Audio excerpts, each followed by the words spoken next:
पौधों के बेहतर विकास और वृद्धि के लिए कुल 17 आवश्यक पोषक तत्वों एसेंशियल न्यूट्रिएंट्स की आवश्यकता होती है। इन्हें उनकी मात्रा के आधार पर मुख्य रूप से 2 श्रेणियों में बांटा गया है, मुख्य पोषक तत्व मैक्रोस और सूक्ष्म पोषक तत्व माइक्रोस। यहाँ इन 17 तत्वों का विवरण दिया गया है। 1. मुख्य पोषक तत्व मैक्रोन्यूट्रिएंट्स। इन्हें पौधों को अधिक मात्रा में चाहिए होता है। इन्हें फिर से 2 भागों में बांटा जा सकता है। क. संरचनात्मक तत्व स्ट्रक्चरल एलिमेंट्स। ये पौधे के ढांचे का निर्माण करते हैं और मुख्य रूप से हवा और पानी से मिलते हैं।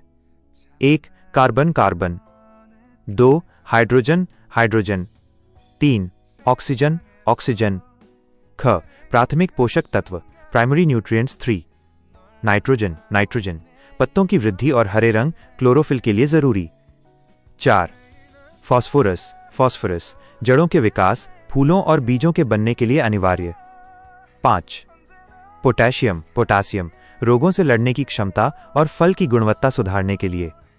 ग. द्वितीयक पोषक तत्व सेकेंडरी न्यूट्रिएंट्स 6. Calcium calcium. कोशिका भित्ति की मजबूती के लिए। 7. Magnesium magnesium. प्रकाश संश्लेषण फोटोसिंथेसिस के लिए केंद्र बिंदु। 8. Sulphur sulphur. तेल वाले पौधों में तेल की मात्रा और प्रोटीन बनाने के लिए। 2. सूक्ष्म पोषक तत्व माइक्रोन्यूट्रिएंट्स।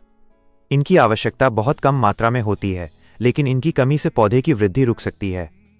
9. लोहा आयरन क्लोरोफिल बनाने में मदद करता है। 10. मैंगनीज मंगनीज। पौधों में श्वसन और चयापचय में सहायक। 11. Zinc zinc. एंजाइम को सक्रिय करने और वृद्धि हार्मोन के लिए। 12. तांबा कॉपर। प्रकाश संश्लेषण और पौधों की शक्ति के लिए। 13. Boron boron. शर्करा के परिवहन और प्रजनन अंगों के विकास के लिए। 14. Molybdenum molybdenum. नाइट्रोजन के उपयोग में मदद करता है। 15. Chlorine chlorine.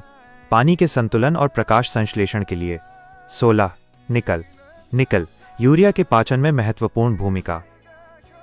तत्वों का वर्गीकरण क्विक टेबल। श्रेणी तत्व प्राकृतिक कार्बन हाइड्रोजन ऑक्सीजन। मुख्य एनपीके नाइट्रोजन फास्फोरस पोटेशियम। द्वितीयक कैल्शियम मैग्नीशियम सल्फर। सूक्ष्म लोहा जिंक बोरोन तांबा मैंगनीज मोलिब्डेनम क्लोरीन निकल। विशेष नोट: अगर मिट्टी में इनमें से किसी भी तत्व की कमी होती है तो पौधे की पत्तियां पीली पड़ने लगती हैं या विकास रुक जाता है। सबसे आम कमी नाइट्रोजन और फास्फोरस की देखी जाती है। क्या आप इनमें से किसी विशेष तत्व की कमी के लक्षणों डिफिशियंसी सिम्टम्स के बारे में विस्तार से जानना चाहेंगे?